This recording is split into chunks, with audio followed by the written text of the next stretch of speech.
The U.S. Navy just made a stunning admission. Naval officials yesterday confirmed that 3 separate UFO videos released by the New York Times in 2017 and previewed on the show are actually genuine. They do, in fact, show aerial phenomenon the Navy cannot explain, and that, in fact, our understanding of physics cannot explain.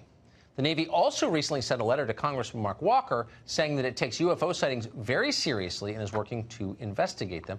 Nick Pope is a British journalist. He once investigated UFOs for the UK Ministry of Defence. He joins us tonight to explain the significance of this. So, Nick, this does seem like a change in the way the Pentagon describes this phenomenon. Is it?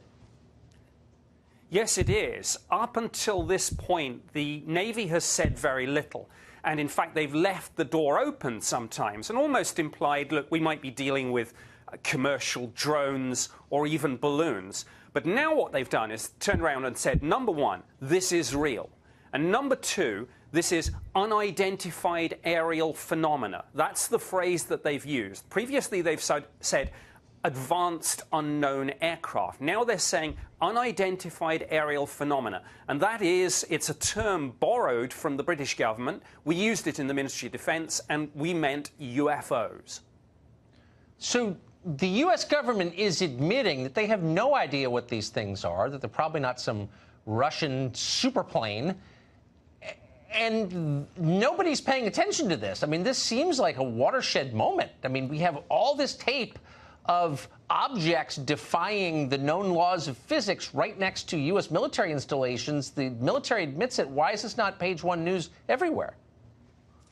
Well, it should be, absolutely. These aircraft carriers that many of these UFOs have been interacting with, obviously these are billion-dollar assets. And if the official position of the most powerful Navy in the world is, frankly, little more than, we don't know what this is, I don't think that's good enough. And I think clearly people like Mark Walker don't think so either. And I would urge him to get the classified briefing that other senators have said they've received, and maybe within the bounds of not wanting to divulge classified information, but maybe some of these senators could then step forward and at least give us a clue of what we're dealing with here. So it turns out it wasn't a weather balloon. I mean, they've been telling us that for 50 years. Oh, it's a weather balloon. It's not a weather balloon, is it? No, absolutely not. Somebody in the Pentagon must have. They say we don't want to hypothesize about this. That's fine. But there must be, in the Pentagon, a best assessment. And there must be a view of what they're ruling out. We should be told.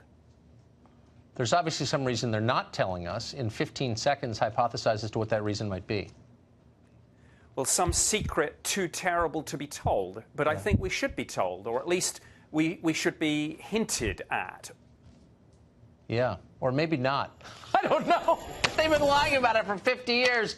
Maybe there's a reason they have been. I don't know, Nick. This is starting to worry me. I'm grateful, though, that you have come on so frequently to put it in context.